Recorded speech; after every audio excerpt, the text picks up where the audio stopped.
नमस्कार दोस्तों। आज की कहानी है उन लोगों के लिए जो हार मान लेते हैं। ये कहानी है एक छोटे बच्चे की जो गिरता रहा लेकिन कभी रुका नहीं और एक दिन सबको गलत साबित करके विजेता बन गया। इसका नाम है गिरकर उठना सीखो। एक कमजोर बच्चा, आरुष नाम का एक बच्चा था जो जन्म से ही थोड़ा कमजोर था। उसके पैरों में ताकत कम थी और चलते वक्त वह अक्सर गिर जाया करता था। स्कूल के मैदान में जब बच्चे दौड़ते तो वह सबसे पीछे रह जाता। कभी उसका घुटना छिल जाता, कभी हाथ पर खरोंचें आ जाती। लोग हंसते, अरे ये फिर गिर गया, तू दौड़ने के लिए नहीं बना। लेकिन आरुष हर बार उठता, कभी अकेले में रोता पर हार नहीं मानता। एक दिन उसकी माँ ने उसे गले लगाकर कहा, बेटा गिरने से मत डर, गिरना हार नहीं है, हार तब है जब तू उठना छोड़ दे। इस बात ने उसकी सोच बदल दी। अब वो मैदान में हर दिन अभ्यास करता, गिरता उठता, फिर दौड़ता। स्कूल में एक दिन स्पोर्ट्स डे की घोषणा हुई। 5वीं कक्षा की दौड़ प्रतियोगिता। आरुष ने नाम लिखवाया। लोग हंसे, ये भी भागेगा, ये तो स्टार्ट लाइन से भी गिर जाएगा। लेकिन अब आरुष के कान में सिर्फ एक आवाज थी, गिर लेकिन उठ और फिर दौड़। प्रतियोगिता का दिन आया।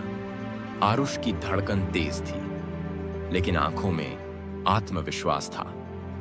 सीटी बजी, सभी बच्चे दौड़े, आरुष भी दौड़ा। कुछ ही सेकंड में वह लड़खड़ा गया और गिर पड़ा। लोगों ने सोचा बस कम, लेकिन आरुष उठा। घुटना छिला था पर हौसला नहीं। वह दोबारा दौड़ा और फिर तेज, और आखिरी 10 मीटर में वह सबसे आगे निकल गया। जीत उसकी थी। आंसू जो गर्व बने, उसकी आंखों से आंसू बह रहे थे। लेकिन ये आंसू दुख के नहीं, गर्व के थे। पूरे स्कूल ने खड़े होकर ताली बजाई। जिसे सबने कमजोर कहा, आज वही प्रेरणा बन गया।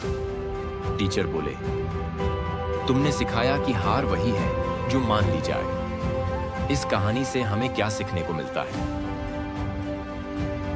गिरना जीवन का हिस्सा है, उठना आपकी ताकत है। 2, लोग क्या कहेंगे भूल जाओ, आप क्या सोचते हो वही सबसे जरूरी है।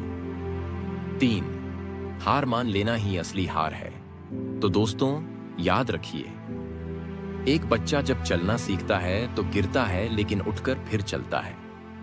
जीवन भी वैसा ही है। अगर आप गिर रहे हैं इसका मतलब है आप आगे बढ़ रहे हैं। गिरो, उठो, सीखो और एक दिन वही लोग ताली बजाएंगे जो कभी हंसे थे।